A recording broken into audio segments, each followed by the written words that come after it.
Olá, meus amigos e minhas amigas, continuamos com o nosso canal Encontro com o Juarez de Oliveira, os nossos vídeos.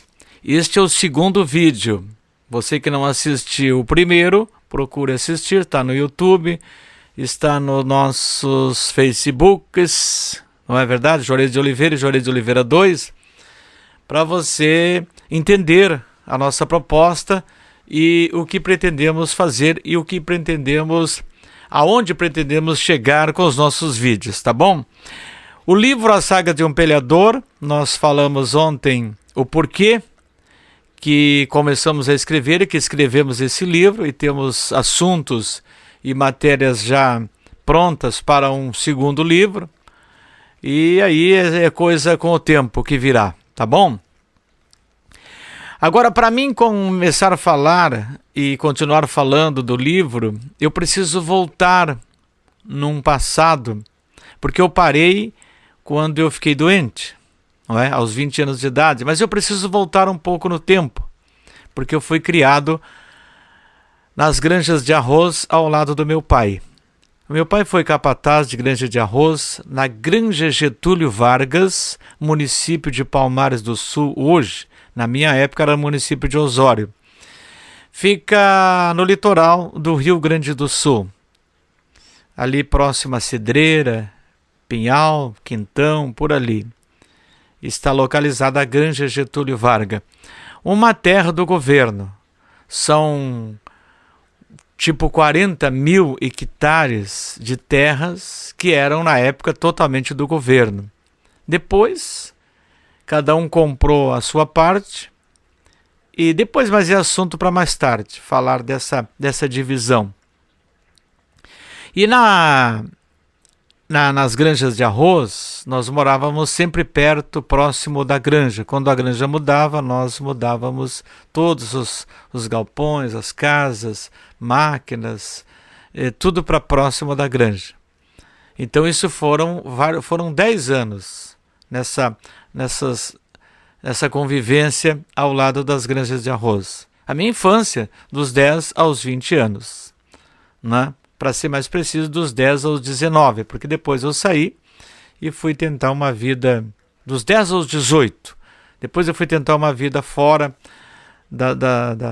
daquele ciclo vicioso que era o meu pai, capataz daquele pessoal, que não nos davam nada em troca a não ser a comida. E olhe lá, hein?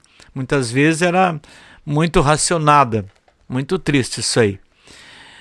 Mas eu me criei tocando violão. Meu pai me ensinou, quando eu tinha uns 10, 11 anos, ele começou a me ensinar a tocar violão. E disse assim um dia para mim: meu filho, talvez tu nunca viva da música, talvez a música não te leve a um pedestal alto, mas a música te levará às pessoas e a grandes amigos. Porque você tocando violão e cantando, você fará amigos. E foi o que eu fiz, graças a Deus. E eu cresci ouvindo as rádios de Porto Alegre, as rádios de São Paulo, ouvindo Teixeirinho, ouvindo Darcy Fagundes, José Mendes, e Bertucci e outros tantos, não é? Pedro Raimundo, na época tocava muito no rádio. E em São Paulo ouvia os apresentadores com as duplas sertanejas, porque as rádios de São Paulo pegavam muito bem lá onde eu morava. Então foi essa a minha vida. Eu sonhava em conhecer o Teixeirinha, sonhava em conhecer o Gildo, sonhava em conhecer o Zé Mendes, que infelizmente não pude conhecer pessoalmente, ele foi antes, não é? E a minha vida foi essa, a minha infância, sonhando um dia em conhecer, porque a gente acordava com eles, dormia com eles, porque tinham programas à noite, muitas vezes, aqueles programas sertanejos, da Rádio Itaí, com Xará de Timbaúva, Torrão e Terrinha, Prateado e Belinho, né? O saudoso Nelson Souza apresentava, o saudoso Darcy Reis Nunes apresentava a Aquarela do Brasil, que era no domingo. Então tinham vários programas sertanejos, ou mesclados, não é? Mesclados, digamos assim. Apresentava algumas gaúchas, algumas sertanejas, e aí iam tocando o barco. Meu sonho era conhecer uma emissora de rádio por dentro, como é que funcionava, e conhecer os artistas, os cantores que lá se apresentavam. Com esta minha ida para Porto Alegre, aos 20 anos, gravemente doente, não é? Uma enfermidade que eu precisava curar, ou cura ou morre. Então eu não podia ficar na Grande Getúlio Vargas, onde não tinha recursos nenhum. Aí fui tentar em Porto Alegre, porque em Osório, onde eu fiz todos os exames, me deram uma batelada de medicamentos para 15 dias. Quando eu estava saindo do INSS, na época INPS, um cidadão me chamou, ouviu a minha prosa lá com o atendente e disse assim: moço, faz favor. Aí eu fui conversar com ele, diz ele: olha, lá em Porto Alegre tu vai encontrar o medicamento completo para o teu tratamento. Mas como é, aonde que eu vou em Porto Alegre? Não, tu chega numa agência do INSS, do INPS, e te informa que eles vão te dar umas orientações. Assim eu fiz. Cheguei na Granja Vargas, na casa de meus pais, na nossa casa, e falei: amanhã eu vou para Porto Alegre. Mas como assim? Tu vai para Porto Alegre? Não conhece ninguém? Pois é, mas eu vou para Porto Alegre. Porque eu preciso do medicamento. Esse medicamento que eles me deram aqui é para 15 dias. Era uma penicilina que eu mesmo aplicava em mim, todo dia de manhã, e 17 comprimidos. Era um remédio pra caramba, um saco cheio de remédio. Peguei o ônibus de manhã cedo e fui para Porto Alegre. Chegando em Porto Alegre, eu, ali no Partenon, eu não conhecia nada de Porto Alegre, muito, muito pouco. Já havia estado lá 2 anos atrás, mas muito rapidamente também.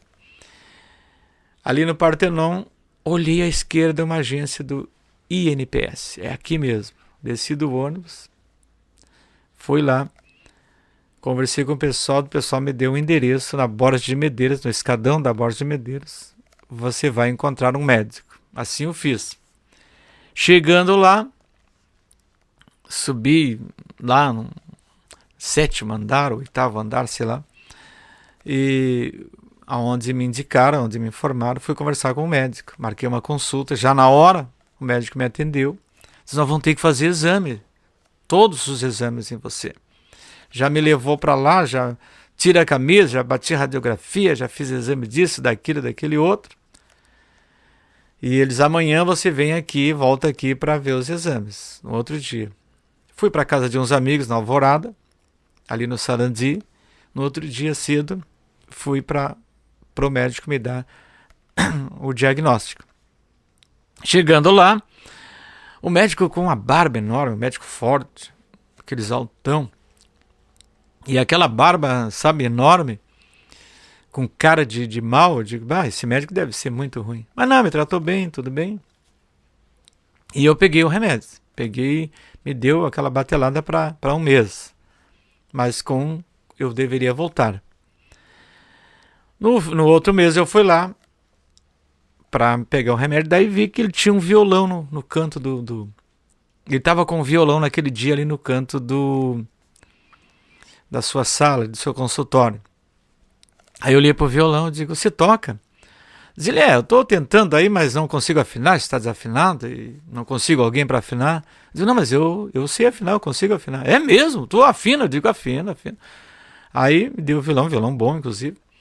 Peguei o violão, afinei para ele, daí fiz uns ponteios ali, uns floreios, bordoneios. O velho: pô, doutor, mas tu toca violão? Eu digo: toco, canto. Tá. Ah, não, então peraí um pouquinho. Então vamos conversar diferente, não com referência ao teu tratamento, mas, encontra um cara que toca violão. Eu disse: pois é, doutor, é a vida. Ficamos amigos, né?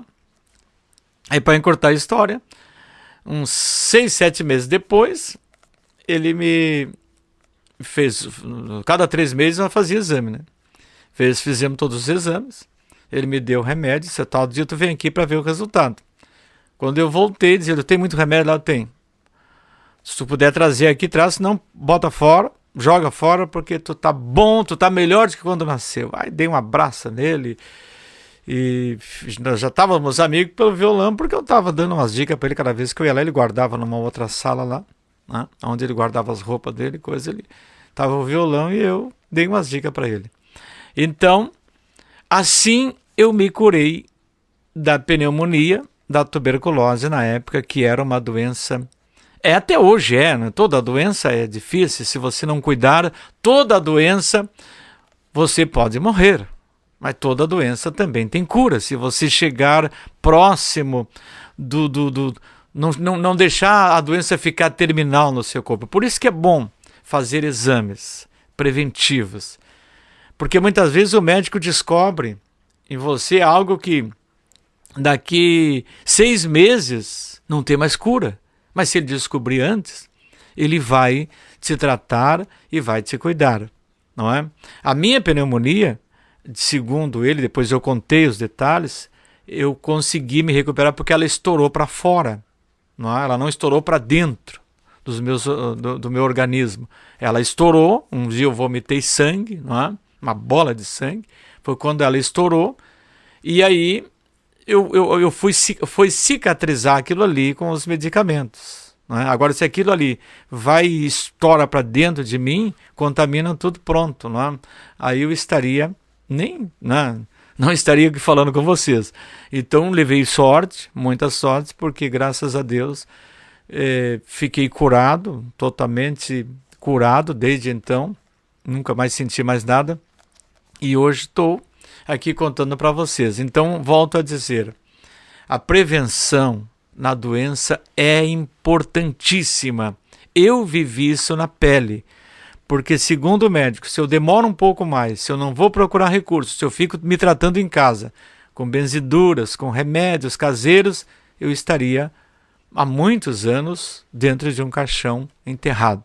Então fui procurar a minha cura, mesmo distante, mesmo longe. E a gente sabia pela conversa dos amigos, dos parentes, de pessoas que morreram com tuberculose. Aí vinha aquela senhora contar: ai, meu Deus, o teu filho tá com tuberculose, fulano morreu disso, Beltrano. E deixava a minha mãe, meus pais apavorados, e eu também escutando aquilo lá do quarto: meu Deus, o cara, o fulano morreu, tem que cuidar, tem que isso, tem que aquilo. Eu estalei um olhão desse tamanho e fui para Osório, fui para Porto Alegre. Graças ao patrão velho lá de Riba, eu consegui me curar. Bom, eu vou ficando por aqui. Isso tudo está no livro, contado em detalhes, não é? Porque eu fui pesquisando a minha vida, escrevendo com calma, e aqui eu estou fazendo um pequeno apanhado do que está no livro, porque essas minhas histórias são todas verídicas. Nós estamos aqui, tenho testemunhas vivas que podem dar o aval para o nosso trabalho, não é verdade? Então, vou ficando por aqui. O nosso abraço, mas eu volto contando as nossas histórias paralelo ao livro, porque todas as minhas histórias estão no livro. Aí eu vou contar como cheguei depois, enfim, né? Mas tudo é segredo. Vou contando cada detalhe, tá bom? Um abraço e até lá.